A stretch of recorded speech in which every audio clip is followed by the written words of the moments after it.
Okay, so it's bound to happen. You go to get your camper out and something doesn't work. As a relatively new camper and a wannabe DIYer, I've decided that, well, also just an essential part of camping is to become somewhat self-reliant and a little bit handy. So in this video, I wanted to just walk you through the slide out system on my Winnebago hike. This is a 2022 172 bunkhouse. In the research I did, you'll find that most of the components and layouts are going to be similar to a lot of slide out configurations, but there was a couple of gotchas with this particular model, and I was really hoping that for any of those hike owners out there, this video helps save you some time. So let's get started. Okay, one of the first places to check, of course, is to start with the battery. And with this model, you have this container up front, and of course the battery with both your positive and negative leads. Now, before you go poking around too many of the components here, you need to consider disconnecting the battery at times. Testing the battery, you could actually use a multimeter. You could also take it into an auto parts store.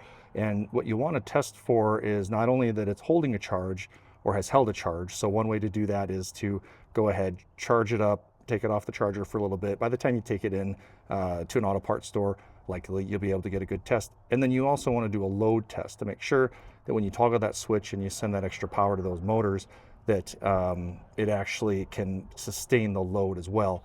Now, you'll notice with this battery, the leads go out of the bottom of the unit there. And so now we can trace those by going underneath and seeing how they connect into the frame and the rest of the camper. All right, so this one's going to be a little bit more challenging for the view, but here you can see both leads coming out of the case for the battery. And this is probably the most interesting thing that I want to show you in this whole video, because at least this is where I got a little bit thrown off here. And that is, you see how your positive and your ground connect, well, at least your positive here connects into this, I guess I would call it a junction.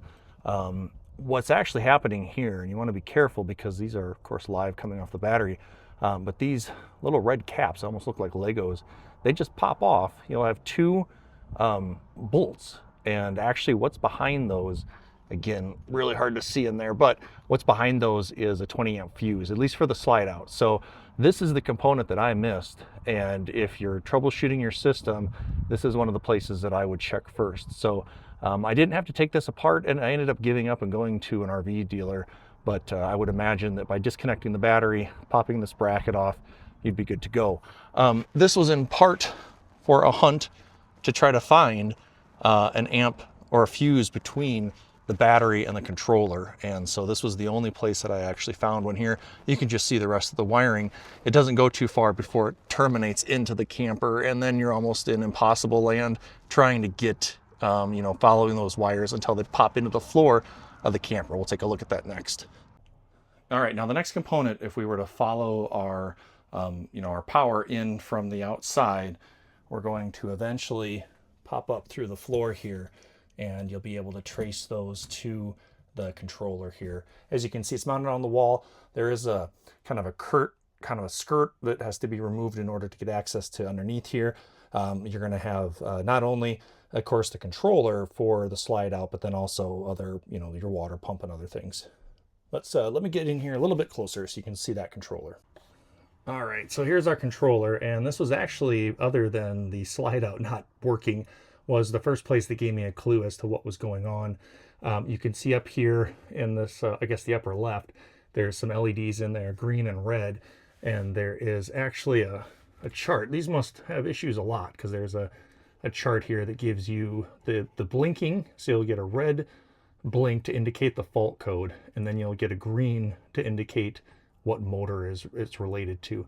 So in my case, I actually had a 2 and a 3, which was a battery dropout and a low battery. So that's what sent me on the hunt for the battery first.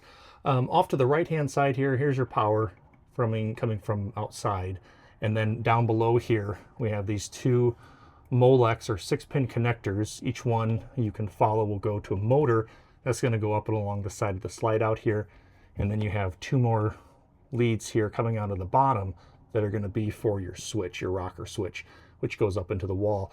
And again, all of the cabling here, the power, and then the cables to the switch, those are going to go back under the floor here That's probably not a great picture, but go back under the floor there.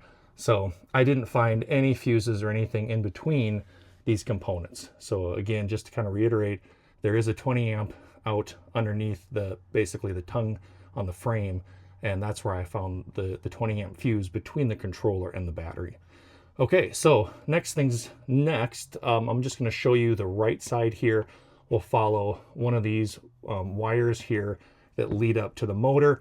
I did not find any fuses between the controller here and then the actual motor. So let's take a look at that next to show you where those motors are. One other thing I wanted to point out is if you do need to do any research, Lippert is the brand here, very common for slide outs. Here's your part number, 13398D. I think that's a 0, a little hard to see even on the print. And I did actually order a new controller before I figured out it was a fuse. Found a bunch of knockoffs on Amazon. It worked fine, plugged it in, it gave me the same fault. So I guess that was my indication that the controller was fine. Okay, finally, we're gonna follow our cable, and you'll see that the cable for the motor is right here underneath this piece of trim. And this actually kind of slides up and just pops off. It's real easy to remove. It's real easy to reinstall. And if you follow this up to the top of the slide out, so you can see I've got the slide out a little bit, you'll see that this actually goes into, here's our motor. A little hard to see, but it's tucked away in here. I wasn't able to pull off any model or numbers or anything, but turns out I didn't need it. This piece of, I guess what we'd call kind of like a rubber seal for the slide out, this is just sort of a two-sided tape. I ended up having to break it a little bit. Maybe you can see that there. To break it a little bit to get it out. And I'm going to pull this out just a little bit for you. You'll see that this also terminates with a Molex 6-pin connector here. So we've got the female and then the male end coming from the actual motor. Now, at first I thought 20, maybe this is my 20 amp, and I found a possible fuse to replace, but after looking at this a little bit more, I'm pretty sure that is the length. This is quite a lengthy, there's a lot of excess cable underneath the slide out. I'm pretty sure that's the length of this cable, and that there is no inline fuses within these wires. So that's pretty much it. That's your slide out. This whole setup here will just repeat on the other side. You'll find the exact same setup over there. So, all right, the next component here is the both the toggle switch for the slide out power, the on-off. You want to make sure, of course, that when you toggle it on, you'll get power. You'll also have a 3-way rocker here for the middle position being neutral, and then in the in and the out, of course, to extend and retract your slide out. Now, you'll see with this model here, there's just 4 screws that hold this panel on to this to the trim, and it's relatively straightforward just to pull those screws out, pull this plate out that contains these 2 switches, and then you can look at the wiring there. You can run a multimeter in there to make sure that you've got the proper voltage coming out of those switches.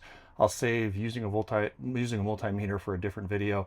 And I always like to take pictures of anything that has wiring, just so I remember the way in which I pulled it out of the device, or in this case, out of the wall. Hopefully, if you are running into issues with your slide out, here are the components that you can check, you can follow. Again, I only found 120 amp between the battery and the controller outside underneath the tongue jack. And after replacing that, the sweet, sweet hum of the slide out was back. Hope you enjoyed the video. Let me know if you have any comments or feedback, and talk to you all in a future video.